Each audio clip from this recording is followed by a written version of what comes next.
Governos europeus alertam, particulares devem fazer um esforço para baixar o consumo de energia, com o risco de haver cortes no fornecimento neste inverno. 7 mísseis atingiram edifícios residenciais em Zaporíjia, provocando mortos e desaparecidos. O Parlamento Europeu pediu à União Europeia para avançar com sanções contra os funcionários iranianos responsáveis pela morte de Mahsa Amini. As letras celebram Annie Ernaux, a romancista francesa, vence o Prémio Nobel da Literatura 2022.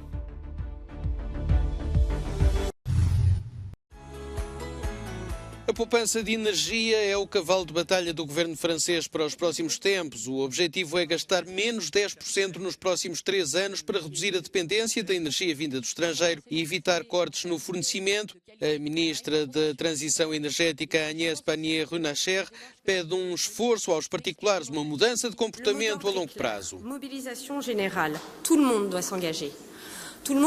A palavra de ordem é clara, mobilização geral. Todos devem comprometer porque estamos numa situação de emergência. Nunca fomos independentes em termos energéticos. Hoje estamos expostos às energias fósseis, à altura de 66% do nosso consumo. A aposta é sair das energias fósseis para termos energia abundante, a baixo preço, que não faça mal ao nosso planeta.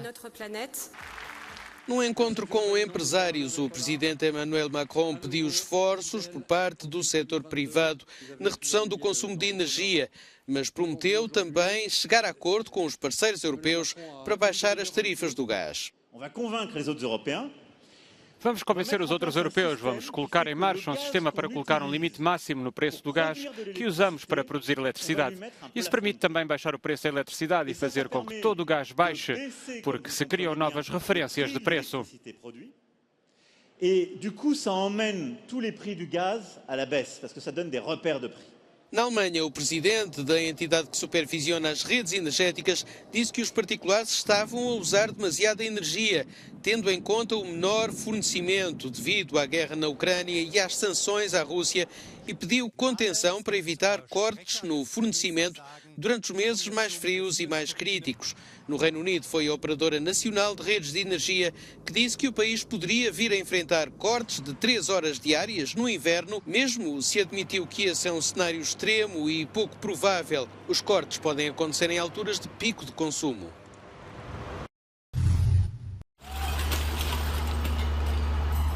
A Rússia disparou 7 mísseis contra zonas residenciais em Zaporíjia, segundo o governador da região. Alexander Staruk confirmou a morte de 2 mulheres e 5 desaparecidos, numa altura em que ainda havia pessoas presas nos escombros. À noite, quando as pessoas estavam a dormir, o inimigo realizou um ataque com mísseis contra edifícios de habitação.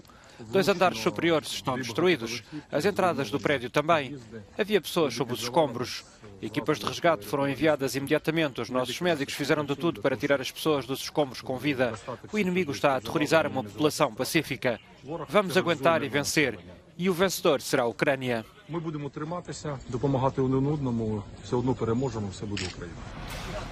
Os ataques aconteceram horas depois de o presidente ucraniano ter anunciado que os militares do país tinham reassumido o controlo de mais 3 cidades na região de Kherson.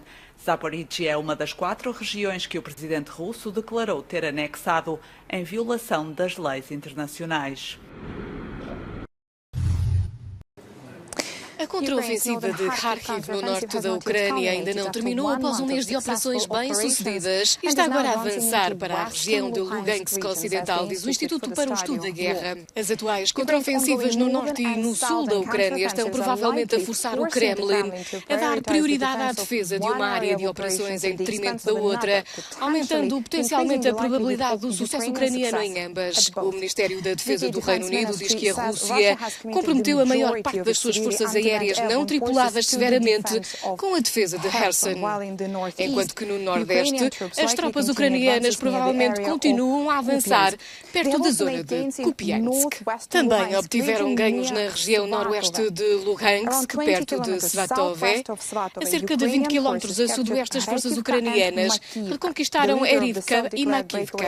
O líder da autodeclarada região separatista República Popular de Donetsk disse que a situação à volta de Kremina está a estabilizar.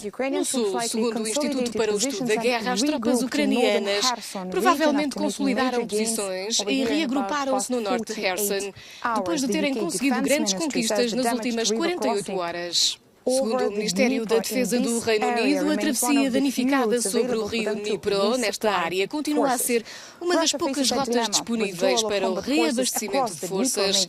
A Rússia enfrenta um dilema.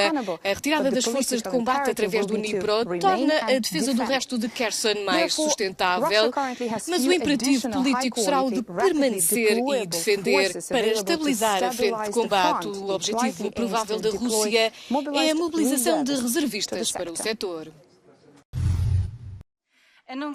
O Parlamento Europeu pediu esta quinta-feira a libertação de todas as pessoas que foram presas durante os protestos contra a morte de Mahsa Amini. Os eurodeputados também pediram ao governo iraniano para permitir que uma autoridade independente conduza uma investigação imparcial tanto sobre a morte de Amini como sobre as alegações de tortura e maus-tratos durante a detenção da jovem de 22 anos. A resolução do Parlamento coincide com as declarações do alto representante da União Europeia para os negócios estrangeiros, que confirmou que este mês os 27 vão discutir a aplicação de possíveis sanções contra o Irão pela forma como lidou com as manifestações. O país vive a terceira semana de protestos que assumiram várias formas, desde concentrações nas ruas e universidades a gestos de desobediência como a remoção do véu em espaços públicos ou o corte de cabelo.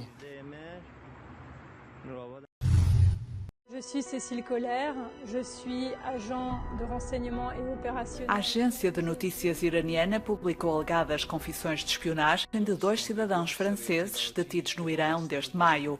O Ministério francês dos Negócios Estrangeiros já reagiu, dizendo tratar-se de uma encenação indigna. Numa declaração, lê-se que Cécile Colère e Jacques Paris estão detidos arbitrariamente no Irão desde maio e são, nesse sentido, reféns do Estado. Os 2 cidadãos franceses são sindicalistas associados à Federação Nacional de Educação, Cultura e Formação Profissional.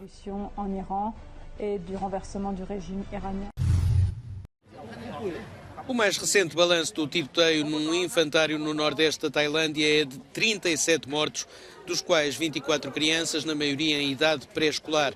Há pelo menos 12 feridos. O alegado autor do massacre é um ex-polícia de 34 anos que se suicidou depois de ter também morto a própria mulher e a filha. Segundo as testemunhas, o homem forçou a entrada no infantário na cidade de Nong Boa Lampu depois de lhe terem trancado a porta e começou a disparar indiscriminadamente sobre as crianças e empregados presentes. Terá usado várias armas, incluindo uma pistola, uma caçadeira e uma faca. Trata-se de um antigo sargento despedido da polícia este ano depois de um problema relacionado com drogas. A Alemanha destacou militares para a Lituânia, apostando numa estratégia de reforço do flanco oriental da NATO. Aproximadamente 250 soldados alemães e dezenas de equipas militares da Brigada de Infantaria vão participar num exercício conjunto denominado Fast Griffin. Segundo o Ministério da Defesa da Lituânia, esta é uma decisão tomada na Cimeira de Madrid da Aliança Atlântica. Ibrahim Traoré, o capitão que liderou o golpe de Estado do último fim de semana, foi oficialmente designado presidente do Burkina Faso. Este foi o segundo golpe de Estado em apenas 9 meses. Em janeiro, o poder foi tomado pelos militares liderados pelo tenente-coronel Paul-Henri Sandongo Damiba. Agora, uma facção dissidente de oficiais subalternos fez um novo golpe.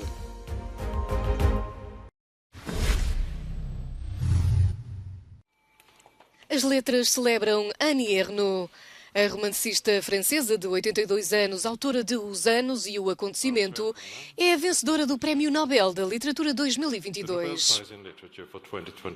O Prémio Nobel da Literatura de 2022 é atribuído à autora francesa Annie Ernaux pela coragem e acuidade clínica com que descortina as raízes, os estranhamentos e os constrangimentos coletivos da memória pessoal.